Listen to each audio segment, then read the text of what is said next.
Hey everybody, it's Granny Witch 73. I'm your Tuesday hostess for Witchcrafting, and I am making garlic syrup with ginger. I just wanted to bring this to you today as something different.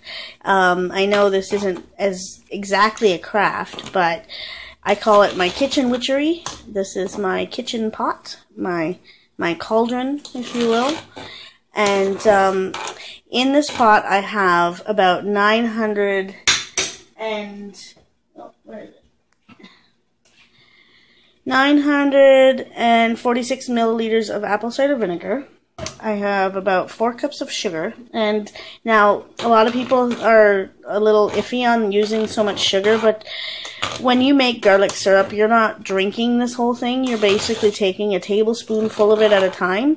So you're really not getting all that much sugar. You can use cane sugar if you wish, or raw honey, which my cousin has decided to use.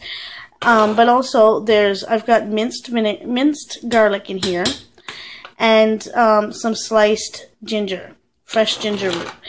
And I'm boiling it all together, and as you can see, it's all starting to foam up here a little bit.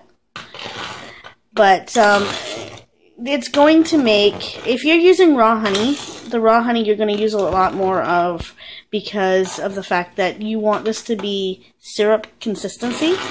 So that's why it's doing this right now. When you heat sugar, it turns to like a syrup. And if you heat it too much, it'll caramelize. So you got to keep stirring it. And I've got mine set right now at half. And I'm going to, now that it's boiling, I'm going to turn it down to this lowest setting I've got, because I don't want it to caramelize. Now, if you find that your stovetop is getting way too hot, then you can remove it from the heat and put it back on when it cools down a bit, when you turn it down.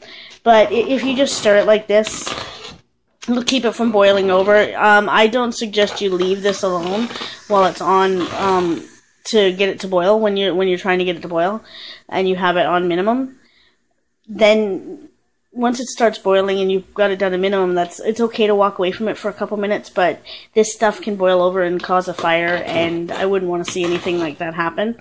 So, as I said, I am just making this because it is cold and flu season, and garlic syrup is really good. It's very antibacterial, and the ginger helps with your stomach. It helps to keep your stomach calm if you have the flu and you have or any kind of stomach bug. It will help keep you from feeling nauseous. And the apple cider vinegar is very healthy for you as well, because it helps to boost your immune system and detoxify your liver. So and garlic is also a very good immune booster as well. But if you're using this for a home remedy, and I make this every year around this time of year, and I've made this before on my Witchcrafting channel, on my regular channel, Granny Witch 73, but I thought I would do this on the Witchcrafting channel as kind of a new thing, because I'm doing crafts all the time, and I thought I would take a break from that, because my granddaughter and my grandson are very sick right now, so I'm making this for them. And my boyfriend's dad loves this stuff. He takes it as a daily tonic. He takes 2 tablespoons a day as an everyday kind of thing, and he loves it. He calls it my witch's brew. And so today I'm putting it in these bottles that I got at the dollar store for him. I got one of each shape, but it says witch's brew, and it says, now with 40% more I have newt. I thought he would get a kick out of this, because, that's what he calls it. Some people will put vodka in their stuff here. I don't do that as a rule. I've tried it, and it comes with an acquired taste. If you're using vodka, it's more of a preservative. You don't need a lot of it, like maybe 30 mils or so, or a tablespoon of the vodka, just as a preservative. But when you're cooking it, the alcohol in the vodka will get burned off. So it's not something that I use, because there's no point to it. Some people don't like the flavor that it gives the syrup. And this stuff is an acquired taste to begin with, so you're gonna have people who absolutely love it, like my father-in-law, or you're gonna have people who absolutely hate it, like my kids. They smell this stuff when I'm making it, and they kind of turn their noses up and refuse to take it. But my grandson Keegan had he has a heart condition, and he gets really sick, and his breathing is not good.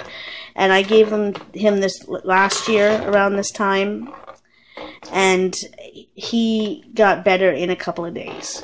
Because this, like I said, is very, very good for your immune system, and it's very antibacterial.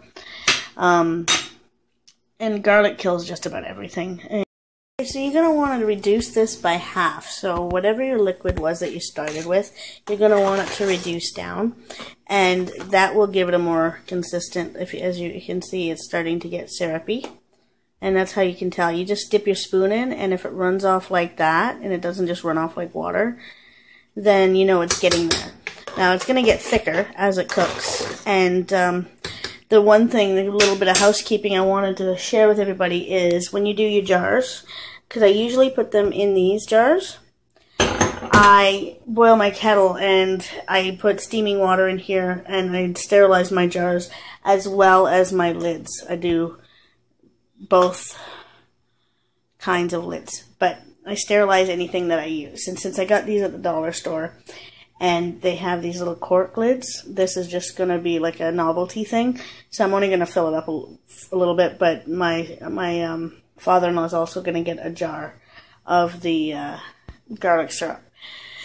That's everything, guys. Blessed be.